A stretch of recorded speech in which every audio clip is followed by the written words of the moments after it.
¿Quién irá abriendo caminos? El Ministerio Evangelium presenta su programa Testimonios, un espacio destinado a conocer las vidas y ministerios de hombres y mujeres de Dios que han impactado la iglesia y la sociedad. Me entrego completo y me uno a la causa de Dios que cambia el corazón. Buenas tardes, nos encontramos en la ciudad de Puerto Plata, también conocida como la novia del Atlántico. Para nosotros es un honor el misionero que vamos a entrevistar en este momento, nada más y nada menos que don Pablo Clase. Puede ser catalogado como una leyenda de la vida misionera en la República Dominicana. Buenas tardes, don Pablo, Dios le bendiga. Muchas gracias, buenas tardes. Dios lo bendiga a ustedes también. Me siento contento de estar en esta entrevista. Para mí es un placer grande poder hablar ante ustedes y ante tantas personas que escucharán. De manera que todo siempre se lo debo a Dios. Amén. Por eso alabo el nombre del Señor. Amén. Don Pablo, queremos conocer su vida como misionero dominicano. Así que lo primero que voy a pedirle es que me diga cuál es su nombre completo y el lugar de su nacimiento. Mi nombre completo, Pablo Clase. Algunos le agregan Peña, pero yo Clase nada más. Pablo Clase. Y nací en Puerto Plata, la ciudad de Puerto Plata, en la calle Separación, una de las casas, cerca del puente de la Guinea. Puente histórico. Después ese puente histórico que hicieron los españoles. Ahí al pie de ese puente nací yo. Ahí nació usted. Don Pablo, ¿cuál es el nombre de su madre y el nombre de su padre? Mi madre se llamaba Juana Clase y mi papá Juan Emilio Peña. Ok. Usted Peña Clase. Clase Peña. Clase Peña, perdón. Clase Peña. Muy bien. Sí. Entonces, queremos conocer aspectos de su niñez en este momento y nos gustaría que usted nos cuente cómo transcurrieron los primeros años de la niñez de don Pablo Clase. Ahí en la calle Separación, como dijimos, mi papá tenía un pequeño negocio que le llamaba un colmadito, que en ese tiempo era algo grande, pero no, eso no era muy grande. Y entonces mi papá iba ahorrando poquito a poco un dinerito, consiguió un solar en La Rigola, y que ahora es Eduardo Brito. Entonces consiguió ese solar y comenzó a construir. Parece que su negocio fracasó y ya no le iba bien, y entonces él fue a vivir en lo que había construido. Estaba construyendo una de las partes de su casa, quizá la parte de atrás, como el martillo, porque si la parte de adelante se vean los pilotillos, que yo salí de allá a los 13 años y nunca vi terminado eso. Yeah. Entonces yo pasé algunos de los años, los primeros años de mi niñez en la Separación, y de ahí me trasladaron a Eduardo, como en La Rigola. En La Rigola. Sí, en La Rigola pasé yo la mayor parte de mi niñez. Muy bien. ¿Algún acontecimiento, alguna anécdota, algo que usted recuerde que haya ocurrido en ese espacio de tiempo de su vida? Pues sí, señor. Cuando yo tenía como 7, 8 años, mi mamá me lloró porque yo estaba grave. ¿Usted enfermó a esa edad? Una enfermedad, sí. Y yo me acuerdo que yo vi a mi mamá llorando y decía, ay, mi hijo se me muere. Oh, Dios. Llorando, así llorando. Y entonces me llevaron a un qué sé yo, establecimiento médico que había de emergente ahí en ese mismo barrio.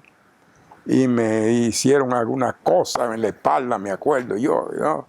Después me llevaron al hospital, me mejoré y a mejorarme me dijeron que no podía comer arroz, habichuela, ni tomar leche, solamente jugo y cosas. Y para mí eso era de mucho sacrificio. Claro. Y mi mamá que me llora. Entonces yo pensando, mi mamá me lloró primero, pero yo la lloré a ella. Luego, muy Bueno, bien. sí, sí. O sea que a esa edad, aproximadamente, como usted nos cuenta, 7 años, su madre lo lloró porque pensó que iba a morir. Y mire dónde estamos. Estoy todavía. Gloria a Dios. Y hace muchos años que ella murió. Cuando yo tenía 13 años, murió ella. Murió su madre. Sí. Entonces, mira, ahí, en ese lugar, me di yo cuenta del engaño del niño Jesús. Ajá. ¿Cómo así? A los 8 años por ahí. En una Navidad. Sí, del engaño del niño Jesús. Sí. Porque yo le escribía un papelito al niño Jesús y le ponía, como decían, un sombrero, el papelito en el sombrero, y yo le decía que me pusiera un velocípedo, o que me pusiera unos patines, que me pusiera cosas. Y el niño Jesús me contestaba que estaba arrancado, que no tenía dinero para eso y lo que me daba era vejiguita. Dios mío. Entonces yo veía a los otros muchachos, hijos de gente rica, que tenían su velocípedo, que tenían las cosas que ellos pedían, pelota grande, y yo pedí esa cosa y no me venía, pero al otro yo no decía nada. Pero entonces el año siguiente venía la misma cosa, arrancado y nada más era vejiguita. Entonces veía a los otros que tenían su bicicleta, sus patines, velocípedo y cosas así, y cómo es que yo no tenía eso. Entonces yo un día me puse ahí cerca de la cama, porque se ponía el sombrero debajo de la cama, y cerca de la cama a ver si yo podía ver el niño Jesús, porque yo quería hablar con él, a ver qué era lo que estaba pasando. El niño Jesús. Entonces le ponía hierba y qué sé yo qué, y pasaba el tiempo y no venía. Entonces me decía mi mamá que me quitara de ahí. Digo, no, pues yo estoy acechando. Dije que no se ve. Pero ¿y por dónde entra? Él tiene que entrar. Dice, sí, pero que se mete a tapar una brechita de la casa, que tiene la pared, alguna brechita por ahí se mete. Y yo no lo puedo ver. Dice, es que no, ven para acá. Bueno, está bien. Cuando yo venía, ahí estaba su vejiguita, manzana, y qué sé yo, y nada de lo que yo decía. Muy bien, Entonces, eso ocurrió en esa. Sí, en entonces esa le dije a mi papá que por qué era eso, que el niño Jesús para mí lo trataba tan mal. Estaba arrancado, mientras que para otros no tenía. Y entonces él se quedó mirándome. Y yo le dije, me atreví a decirle, pensando que me va a dar un pecozón. Le dije, papá, yo creo que el niño Jesús es usted. Y él se rió. Y se rió y me hizo así en la cabeza y me dice, pero no se lo diga a los otros. Digo, caramba. Guárdame el secreto. El niño Jesús. Y ahí descubrió usted. Descubrí quién era la el niño verdad. Jesús. Excelente. Y a mis hijos yo no le hablé nunca de eso. No, muy bien, buena Siempre decisión. le enseñaba la verdad. Amén. Don Pablo, ¿cuándo y cómo tomó usted la decisión personal de aceptar a Jesucristo como su único y suficiente Salvador? Yo tenía un compañero y maestro de zapatería. Yo trabajaba zapatería. ¿Usted era zapatero? Sí, zapatero. En el tiempo cuando valía algo, la gente mandaba a reparar un zapato, no quería perderlo, o mandaba a hacer un par de zapatos a mano, a la medida, llamaba a la medida, porque no había la fábrica que fabricaban todos esos zapatos más baratos. Y nos ocupaban a nosotros. Y yo vivía así de eso. Entonces, ese maestro y compañero de trabajo era un cristiano. ¿Cómo se llamaba? Papa Cabrera, Félix Cabrera, le decían Papa. Él tenía un Nuevo Testamento, lo tenía siempre ahí en el taller, y me decía, ese libro está a la orden suya. Cada vez que usted quiera leerlo, puede leerlo. Yo lo leí 2 veces, sin convertirme, sin antes de convertir. 2 veces leí el Nuevo Testamento. Y él todos los días era predicándome. Y toda persona que iba a su taller, toda persona que iba, no se iba sin él darle el mensaje. Él le predicaba. No, ese hombre no perdía tiempo. Y algunos esperaban el zapato que se lo estaba arreglando, y mientras se lo arreglaba era, si usted se muere, ¿a dónde va usted? Y fuerte que era, y si usted, no, yo no sé. Digo, bueno, pues yo sí sé, yo le voy a decir, si se muere así se va al infierno.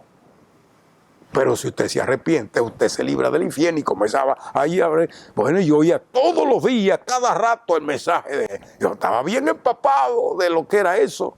Entonces yo le puse algunos argumentos. Dice, como que eso no era así a Papa. Pero Papa me lo desbarataba cuando me citaba las escrituras.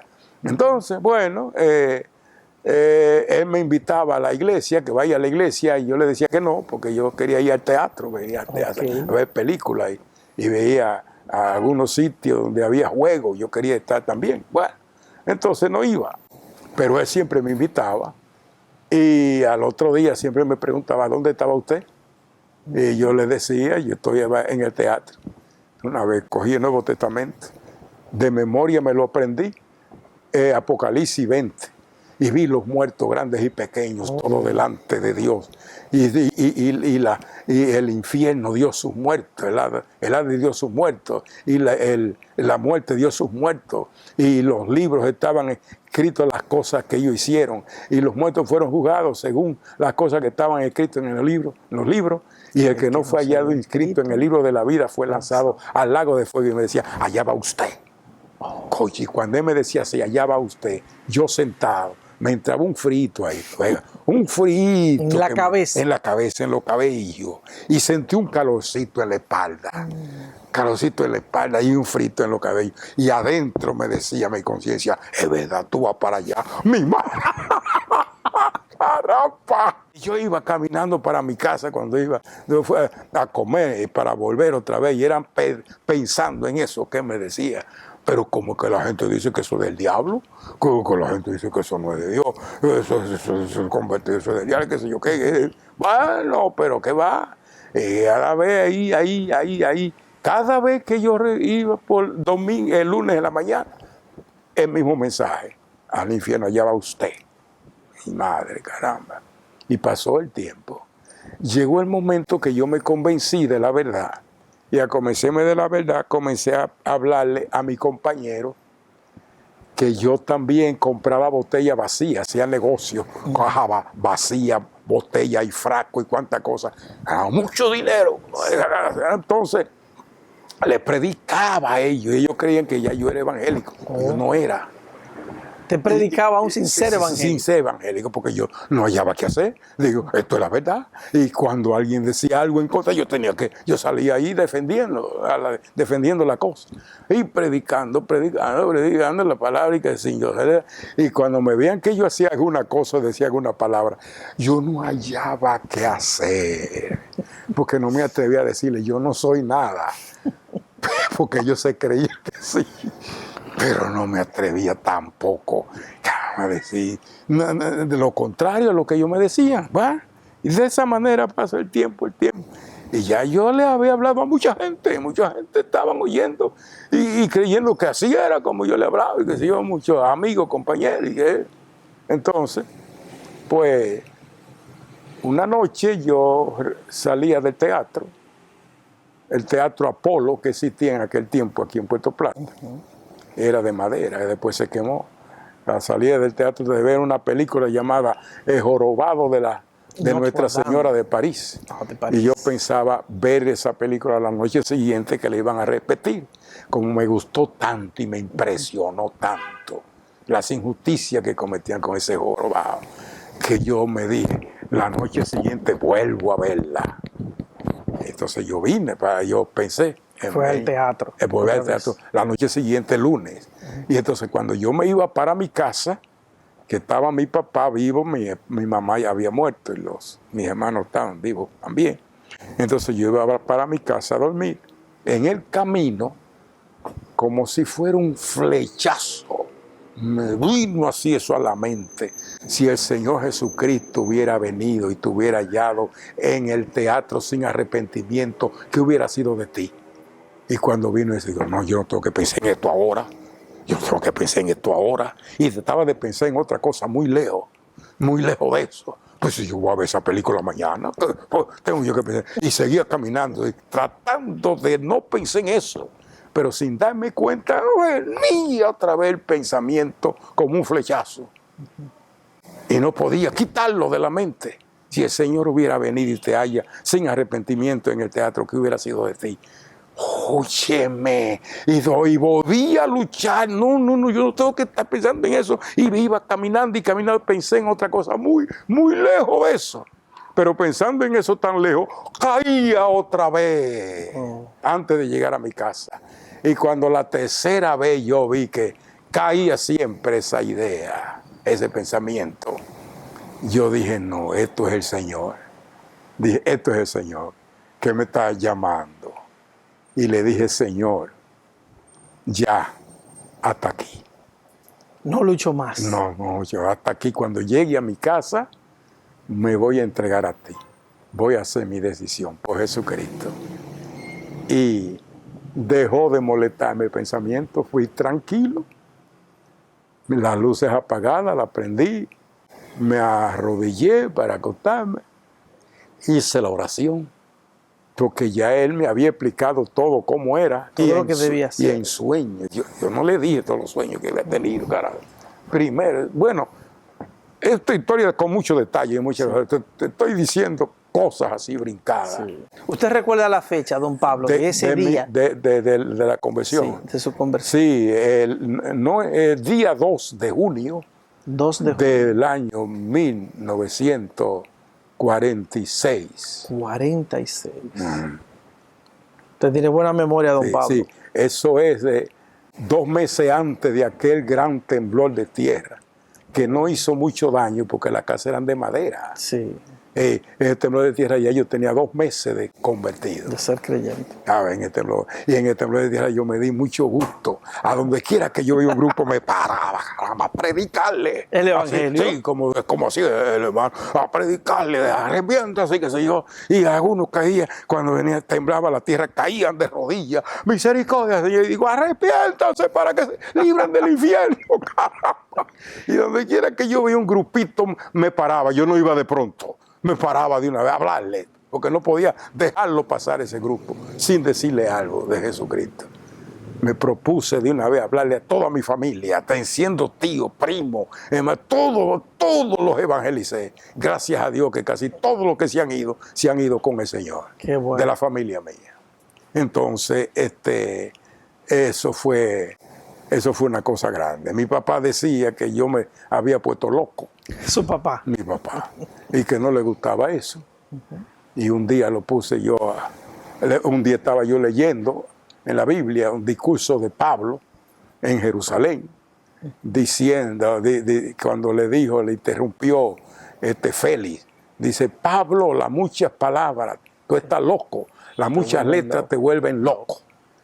Y entonces mi papá se rió a carcajada y dice, eso mismo, tú te llamas Pablo. Pablo, te digo eso, las muchas letras te han vuelto loco. Y yo le digo, papá, pero fíjese quién fue que dijo eso. El que está hablando es el que le dicen loco y ese es el cristiano, el que es de Dios. Y el que está en contra de Dios es el que le está diciendo las muchas letras. Entonces usted se ha puesto en contra de Dios. Y se cayó, el hombre se cayó. Después, con el tiempo fue pasando. Y fue gustándole después, entendiendo, gustándole, hasta que llegó el momento que me dijo que me iba a dar una sorpresa. Y cuando ya estaba enfermo para morir, yo digo, deme la sorpresa ahora. Ahí se entregó. En su lecho de muerte. Entonces se entregó al Señor. ¿Sí? Qué bueno. Una señora fue a verlo y lo vio muy débil, muy flaco. Y dice, ay, pero si está casi muerto. Él tenía el frente a la pared y la espalda hacia la mujer, amiga de él. Y pues dice, está muriendo. Y cuando él oyó eso, se volteó y le dijo, pero para eso yo estoy preparado. Amén. Le dijo mi papá, Y mi papá murió firme en la fe. Qué bueno. Entonces, así cuando al otro día que yo tuve el encuentro con el Señor, que yo me entregué, yo voy a la zapatería, ahí me está esperando el hombre. El hombre me está esperando. Su compañero de trabajo. Compañero de trabajo. Me está esperando. ¿Dónde estaba usted anoche? Como siempre le dije. Entonces dice, una vez, la porción, Apocalipsis 20. Y no me dio frito. Y me dice, ya va usted. No me dio frito. Ni el calorcito aquí, nada. Y yo dejé que terminara, que dijera todo. Y le dije, papá, yo no voy para allá donde usted dice. ¿Por qué usted no va? Usted se está justificando. Usted justifica, usted se cree que usted es bueno, que usted... Digo, no. Yo sé que yo soy malo, que soy pecador. ¿Y por qué dice usted que usted no va allá? Porque anoche yo me entregué al Señor. Mi madre, ese hombre se para de ese asiento, caramba, y me da un abrazo. Es una alegría, una cosa grande que había ahí. Y después que todo el que iba ahí caía en la trampa, porque le callaba. Entonces eran dos predicadores.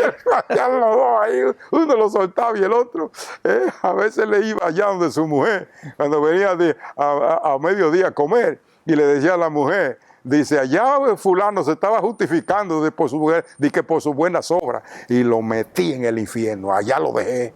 Entonces dice, pero cuando yo vuelva esta tarde, me voy a encontrar con él, lo voy a sacar. Él es bromón, Sí. Él era, pero muy claro, no tenía que ver. La misma verdad es que lo que le hacía así, porque un hombre que estaba enfermo, que ya tuberculosis, que se iba a morir, el que era tuberculosis en aquel tiempo ya se esperaba la muerte. Y él le dijo a él, por ejemplo, usted está enfermo. Y la enfermedad que usted tiene es tuberculosis. No se le puede... Pero él le dijo, es tuberculosis. Entonces, como es tuberculosis, usted se va a morir pronto. Así le digo. Y después que usted se va al infierno. Así es que arrepiéntase pronto. Y el hombre se estremeció y le dijo, no, papá, pero no me hable tan fuerte. Al enfermo no se le habla tan fuerte. Es que tengo que hablar para que te salve. Así era papá. No le funcionó a él. A mí sí me funcionó su firmeza, pero a él, con ese no. Bueno, pues así me convertí. Comenzó su vida de creyente. Así comenzó la vida de creyente. Y hay muchos detalles que dediqué, ¿verdad? Bien. Don Pablo, ¿y cuándo conoció a su esposa? Yo la conocí no mucho tiempo después, porque ella estaba en la iglesia primero que yo. ¿Cuál era su nombre? Isabel. Isabel. Cuando yo iba a la iglesia, yo la veía. Y ya ella estaba tan avanzada que ella cantaba en el coro y declamaba. La que mejor declamaba en aquel tiempo era ella. Era una artista declamando. Declamadora. Era una actriz. No era declamando, era una actriz declamando. Nadie lo hacía así. Entonces, ya nos veíamos con frecuencia, pero nos veíamos como amigos, como hermanos, y qué sé yo. Y ella tenía una clase bíblica los domingos. La maestra de escuela dominical. Tenía una clase bíblica los domingos. Ella, pero yo no, cuando yo comenzaba, ella estaba así. Y así fuimos tratándonos en las veladas. Yo participaba en esos dramas que se hacían.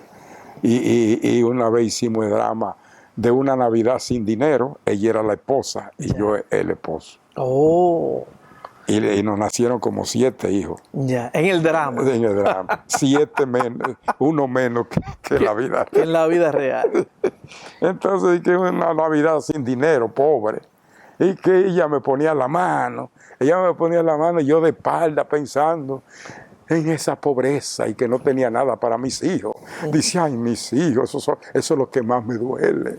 Y ella me ponía la mano ahí en el hombro, y cuando yo sentí esa mano fría de ella, sentí una cosa grave. Otro corrientazo.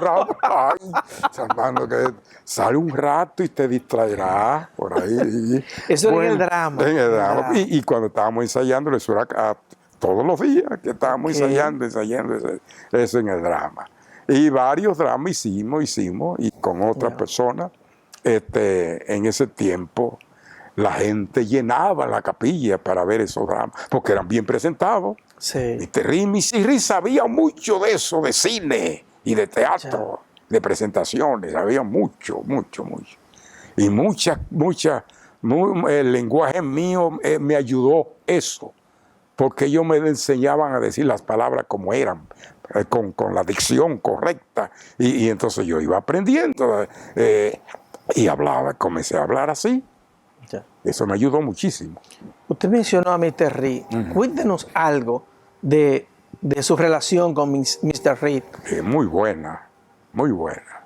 La relación con Mr. Reed desde el principio fue muy buena, porque yo me sentaba siempre en un sitio a donde yo pudiera verlo bien y oír bien lo que él predicaba. Y muchas veces, pues, él acostumbraba a dar un repaso el miércoles siguiente acerca de lo que él había hablado, y preguntaba primero de qué hablé yo tal día, y había silencio, casi nadie decía. Cuando me preguntaba a mí, yo le decía de una vez de qué. Entonces ya él sabía que yo siempre recordaba, y él le preguntaba todo, y que diga fulano, y no Pablo Clase, decía fulano, hasta cuando nadie decía, que Pablo Clase lo sabe. Él me señalaba, dígame, y yo, caramba, ese quedaba asombrado por la memoria. Y según he oído, él escribió eso allá afuera, porque allá afuera hablaron de una maravilla de un joven.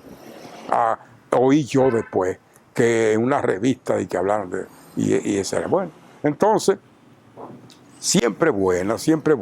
Él siempre estaba como un papá al lado mío, y a veces había cosas que yo hacía y no le consultaba, y cuando no le consultaba y lo hacía mal, él decía que le dolía en el alma.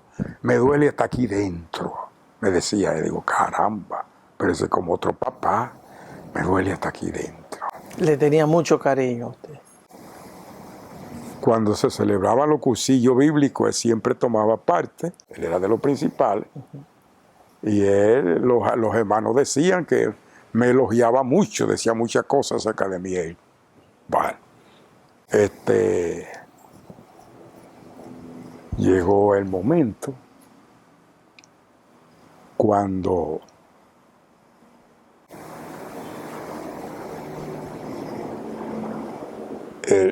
una mañana él mandó a buscarme con Mr. Cochran. Jim Cochran. Mr. Cochran no hacía mucho que había venido y estaba aprendiendo el idioma español. Mr. Cochran fue a decir, Mr. Reed quiere que usted vaya a su oficina. Él era vicecónsul inglés y cónsul por un tiempo americano, tiempo de guerra que lo nombraron también cónsul. Ese estaba frente a la iglesia, al colegio Mary Ligó. La iglesia estaba allá y frente a esa casa de galería, ahí era que estaba su oficina. Que fuera, que me quería ver. Cuando me dice, mire, Pablo, yo tengo 2 noches que no duermo. Le dijo Mr. Reed a usted. Y en mi desvelo me viene a usted a la mente. Y algo me dice,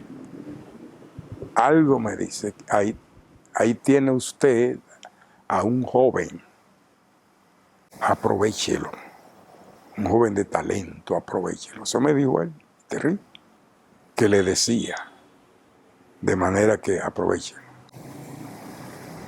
Entonces, después que me dice eso, de las 2 noches que no podía dormir, me dice, yo lo mandé a buscar a usted para hacerle esta pregunta. ¿A usted le gustaría dedicar todo su tiempo a la obra de Dios? Y yo me sonreí y digo, Mr. Reed, pero ese ha sido el sueño de mi vida después que me convertí. Ese es el sueño. ¿Y por qué usted no me había dicho eso? Yo pensé que yo no tenía que decírselo, pero yo hablaba con Dios y le decía eso a Dios. Yo lo que estaba orando que me diera un capital, que yo me ahorrara dinero para comprar casa o finca y cosas y vivir de la renta para poner otro a trabajar para yo dedicar. Así era que yo estaba pensando. Y oraba a Dios para eso. Entonces dice, ay, usted no me había dicho nada porque yo pensé que no tenía que decirle eso a usted. Nunca se había nombrado un misionero. El primer misionero que se nombró fue Roberto Santos en la capital. Ok.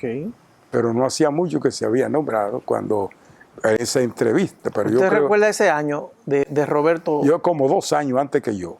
Antes que usted. Antes que yo, sí. ¿Y usted en qué año fue? Pero 2 años después de él. Sí, pero el año de su encomendación, ¿cuál fue? El año de mi encomendación fue en el...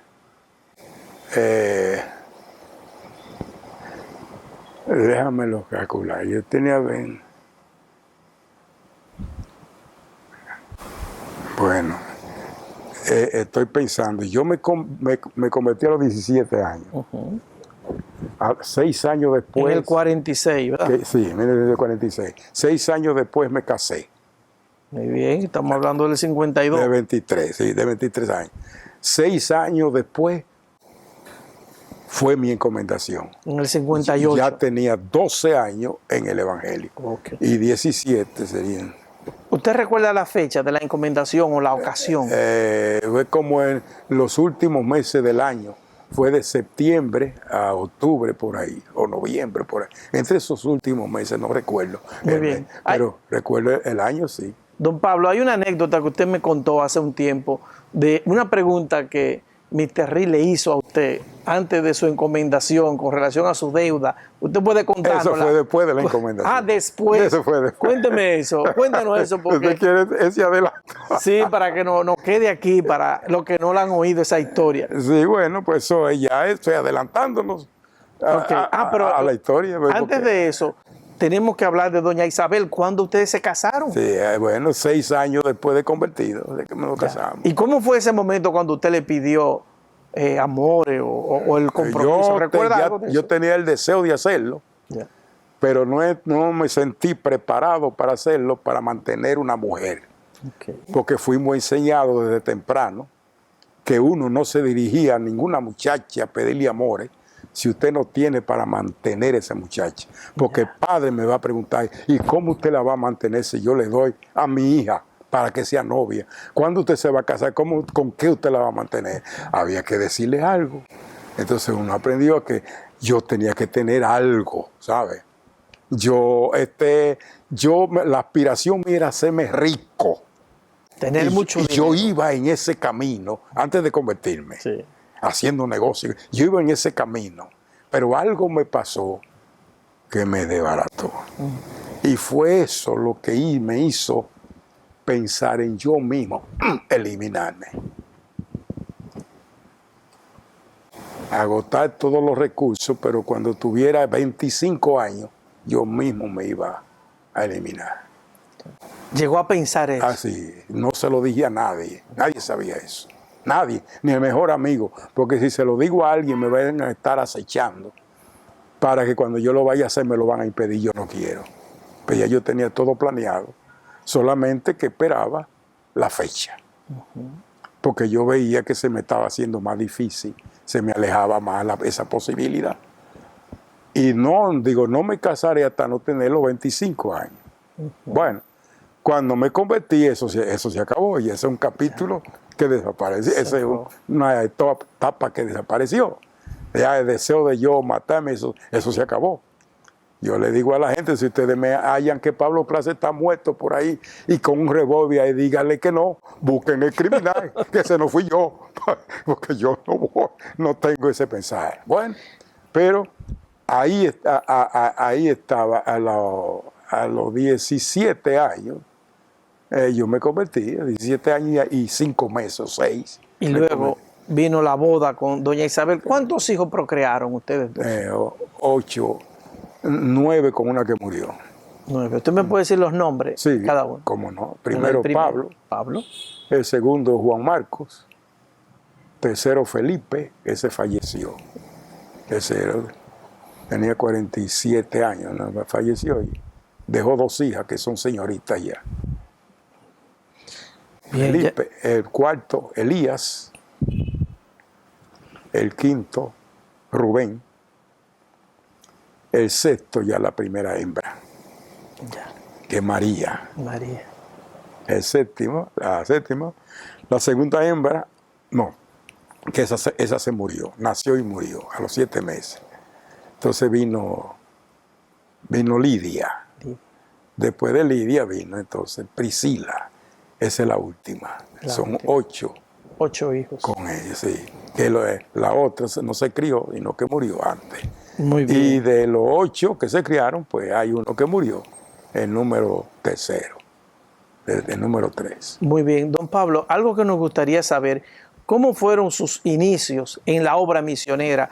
¿Cuáles fueron los principales retos? Si usted tuvo algún entrenamiento antes de comenzar a ser misionero. Sí, yo fui a algunas escuelas que hacían, por ejemplo, en Santiago, yo iba, y que venían gente de afuera y daban esos cursillos. Allá con los Carter. No con esa gente, no, otra gente Ya. que no están. Y hubo un cursillo, no, yo iba a decir un cursillo pensote, pero ya yo era. Pero antes de hacerlo, no, yo lo que estudiaba la Biblia, algunos libros que en aquel tiempo existían en español, porque hay muchos libros que ahora están en español, Sí. que en aquel tiempo no existían. Digo, ay, si yo hubiera tenido libros así, pero no existían. No había mucha literatura cristiana. No, en el idioma castellano, no la había. Don Pablo, una pregunta. ¿Cuáles fueron de los principales obstáculos que usted encontró ya siendo misionero? Bueno, los principales obstáculos que encontré siendo misionero.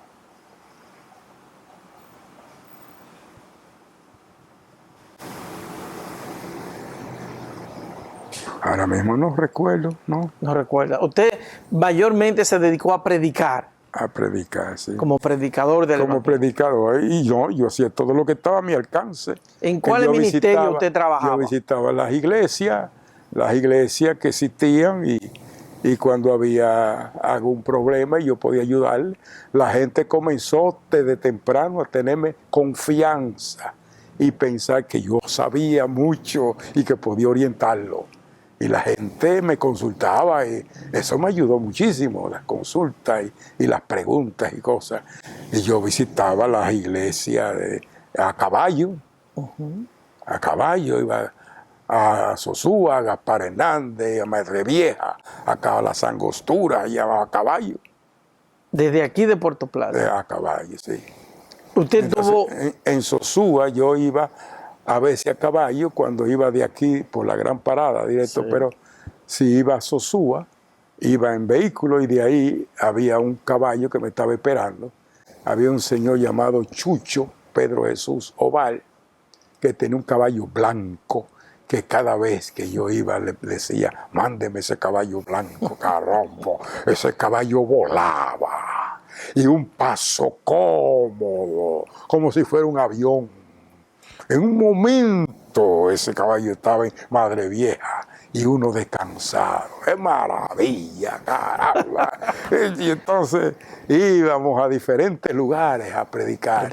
Aprovechábamos la noche de luna clara, que era la cuarto creciente, ciertos días, que la noche avanzada la noche era clara.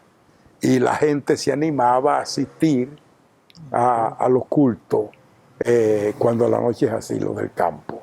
Ya. Entonces uno aprovechaba esos días y uno se mudaba esos días por diferentes lugares predicando la palabra. Qué bueno. Háblenos de los cursillos. Usted fue por mucho tiempo...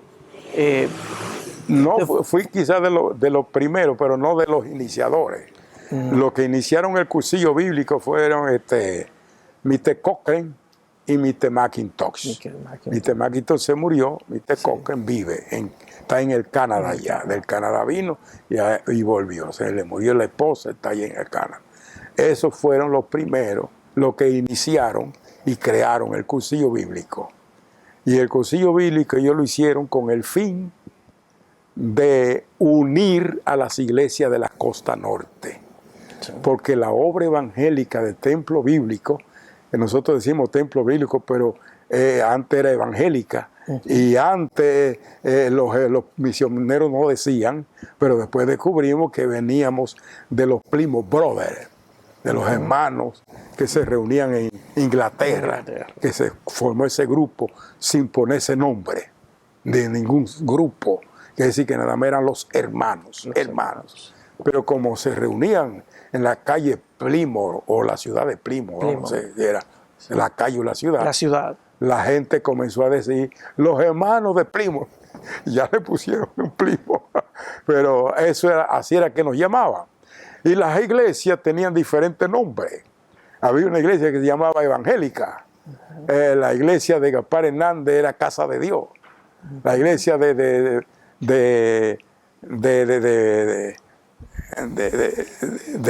Santiago, que estaba Mr. Carter ahí, yo creo que era templo bíblico, y de la capital también. Pero la iglesia de Gaspar Hernández era iglesia evangélica. Había otra iglesia llamada Casa de Oración. Diferentes nombres tenían las iglesias. Y así el propósito de Mr. McIntosh y Mr. Cochrane era unificar todas esas iglesias porque estaban aisladas.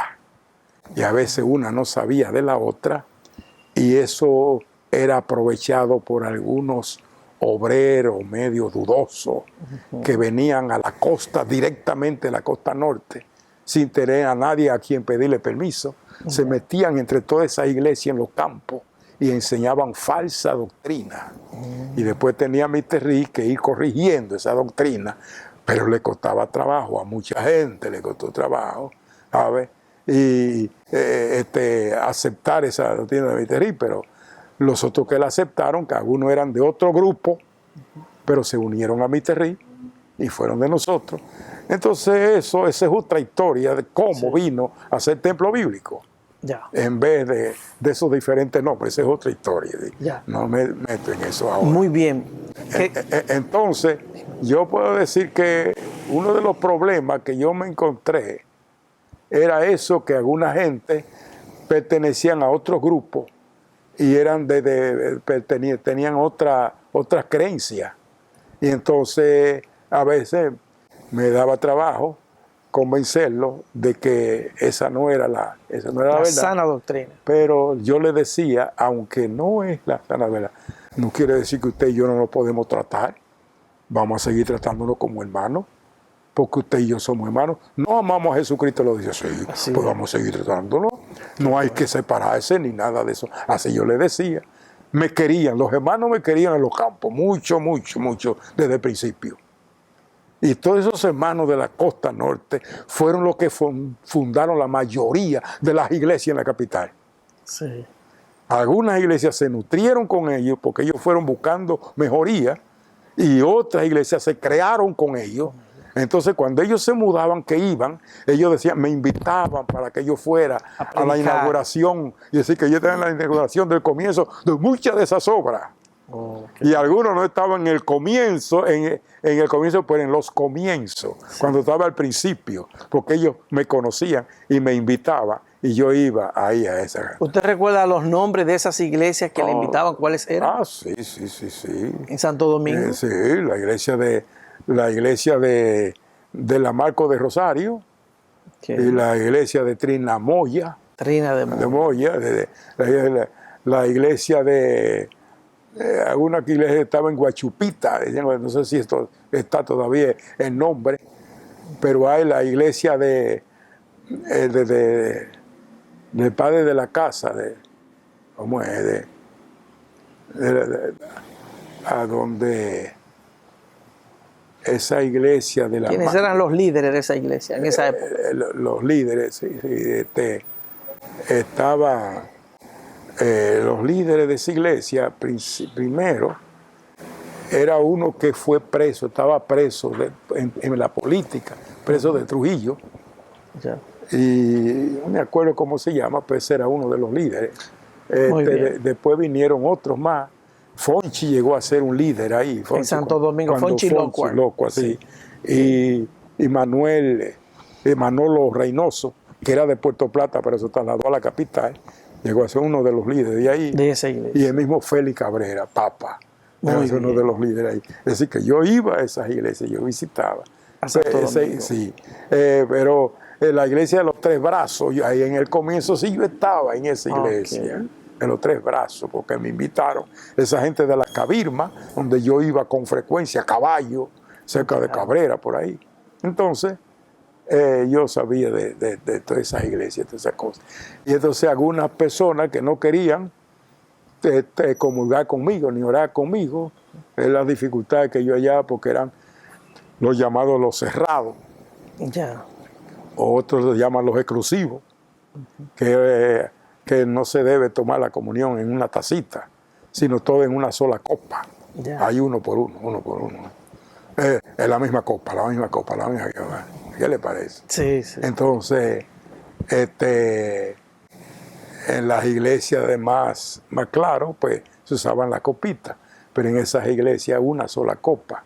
Y decían que nadie se había enfermado nunca, y que siempre era una sola, porque la Biblia dice la copa. La copa.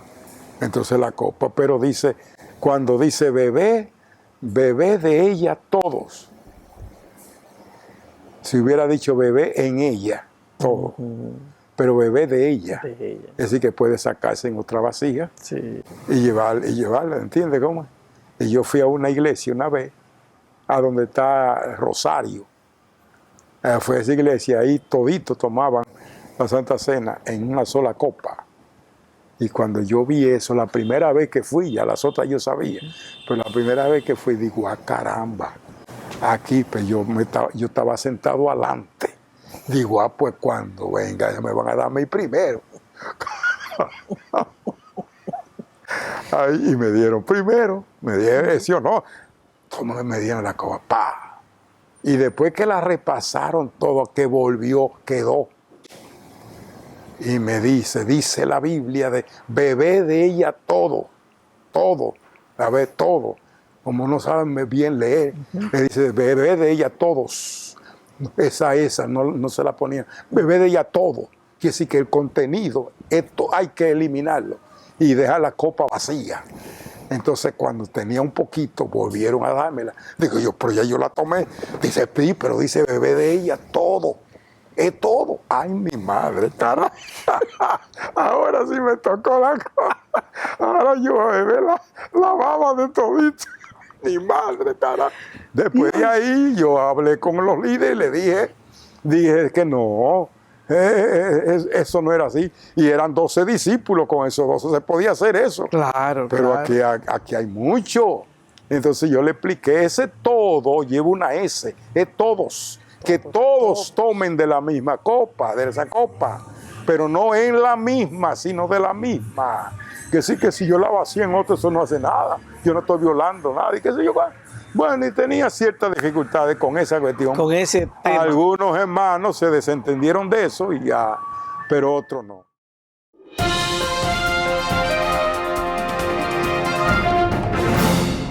Qué privilegio conocer la vida y ministerio de estos hombres y mujeres de Dios.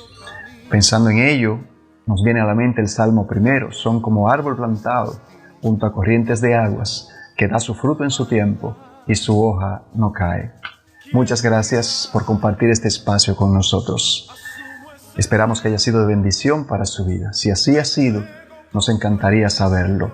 Puede dejarnos un me gusta pulsando la manita con el pulgar hacia arriba que está justo debajo de este video. Puede también dejarnos un comentario más abajo. Le invitamos también a suscribirse al canal. Es gratis y la ventaja es que podrá recibir notificaciones automáticas cada vez que subamos contenido nuevo. Si siente de Dios el deseo de aportar alguna ofrenda para este ministerio, siéntase en libertad de hacerlo. Hemos dispuesto un enlace en la misma descripción donde usted podrá accesar la información necesaria. Allí mismo está toda la información de contacto. Si nos está viendo desde un dispositivo móvil, puede pulsar la pequeña flecha a la derecha del video y allí accesará la información completa. Y lo más importante de todo, contamos con sus oraciones al Altísimo. Es lo más importante para seguir con este esfuerzo. De nuevo, gracias por su amable sintonía. Dios mediante, nos veremos en la próxima entrega. Hasta entonces, que el Señor le continúe bendiciendo.